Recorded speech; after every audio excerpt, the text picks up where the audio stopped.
Lesson 15, Current Induction and Lenz's Law. Part 1, Current Induction. At the beginning of our study of magnetism, we learned about Ørsted and his discovery. Ørsted discovered that moving electric fields produce magnetic fields. By moving electric fields, what we mean is moving charges. Another way of saying moving charges is current, or current flowing through a wire. Magnetic fields means that moving charges produce magnets. In this way, Ørsted discovered the first electromagnet. A simple way of seeing this is to hold a compass above or below a wire as current goes through it, and you'll see a change in the direction of the compass needle as current flows through the wire. Another scientist, Faraday, discovered that the opposite is also true. Moving magnetic fields produce electric fields. In other words, if you move a magnet, you produce current.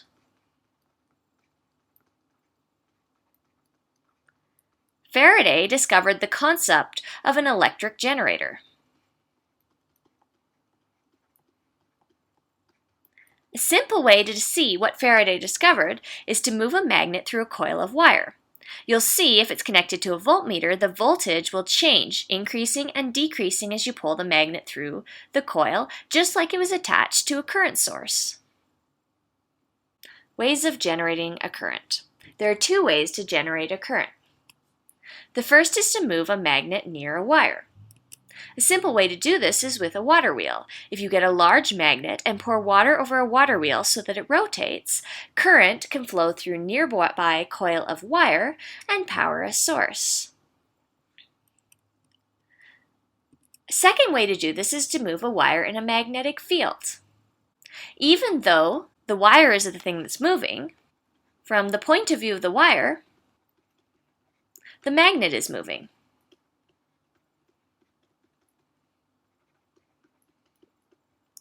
It's a kind of relative motion.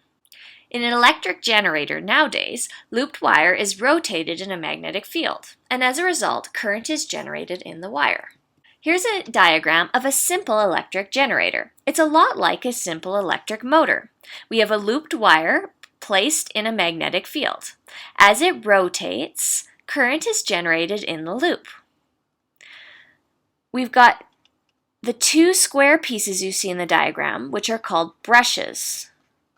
The brushes are not actually attached to the loop of wire, but they're able to brush against the circuit as it rotates, so current can be transferred. The rings that we see are the commutators. So that as the commutators rotate, they move against the brushes, and as a result, current flows from the loop into the brushes around the circuit, and it completes the circuit. This is an example of an electric generator.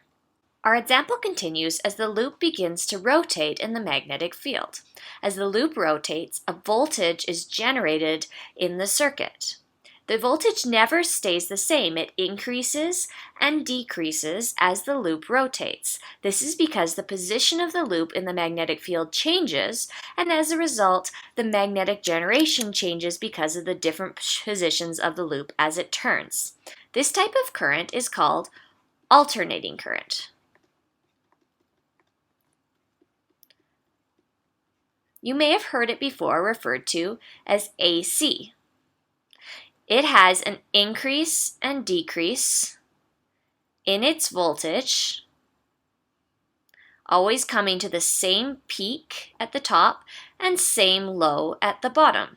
This is the type of current that comes out of our electric sockets in our homes as a result of the methods we use for generating electricity. The other kind of current you might have heard of is DC.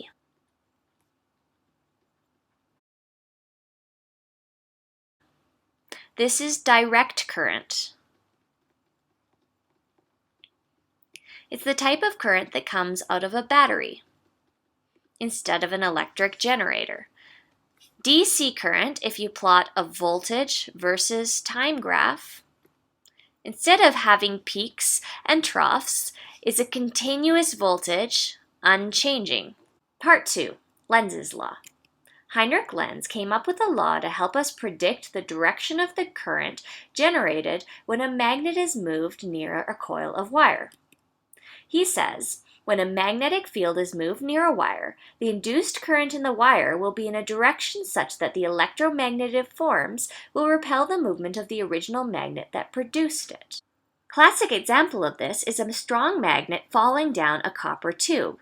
As a strong magnet falls down through a copper tube, the magnet creates a current in the copper tube that turns the copper tube into a magnet itself that repels the magnet that's falling through the tube. As a result, it falls less quickly than it would normally fall under gravity alone. I found a YouTube video that shows a very good example of the copper tube. In this video, the man drops a magnet through a huge copper tube. The very strong magnet is repelled as it goes through the tube because it's generating a magnetic field in the copper tube that repels its movement. Lenz's law is also a good example of conservation of energy in action.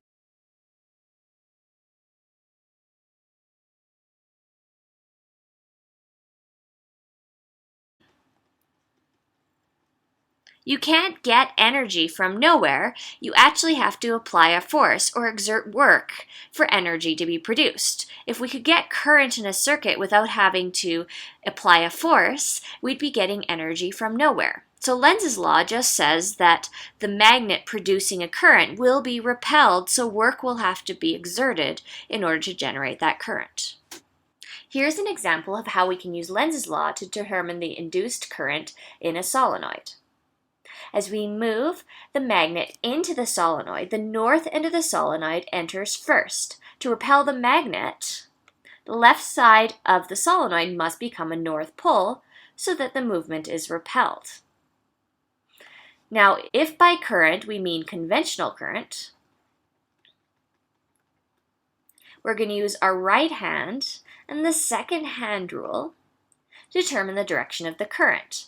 We point our thumb in the direction of the north pole of the solenoid, and when we do that, our fingers wrap upwards around the solenoid. So the current direction must be as shown in the diagram. Here's another example. In this case, the north pole is being pulled out of the solenoid. The solenoid wants to repel this movement as well.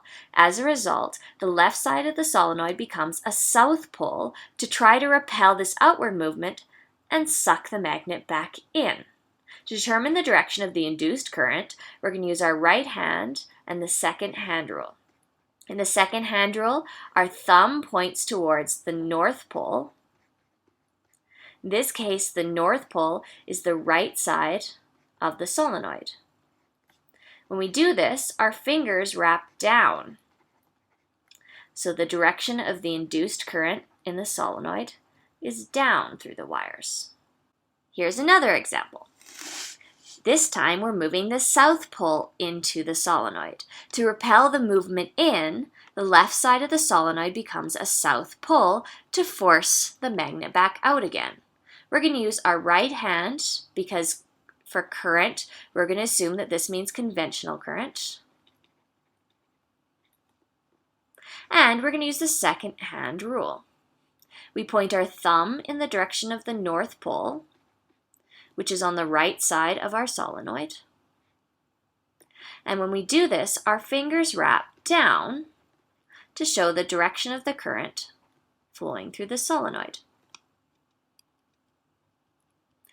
One final example. Now the south pole end of the bar magnet is being pulled out of the solenoid.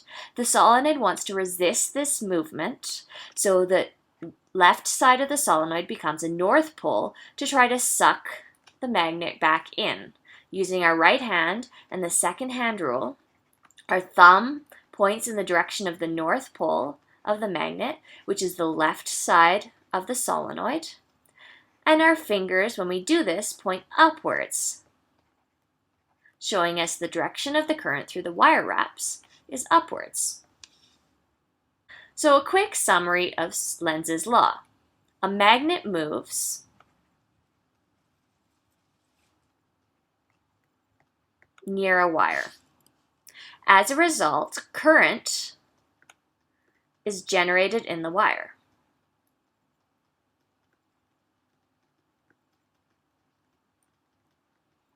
But when this happens, the wire becomes an electromagnet.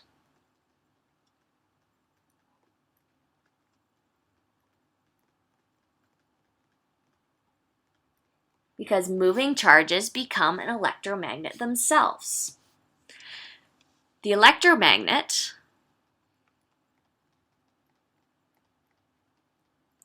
repels the movement of the original magnet.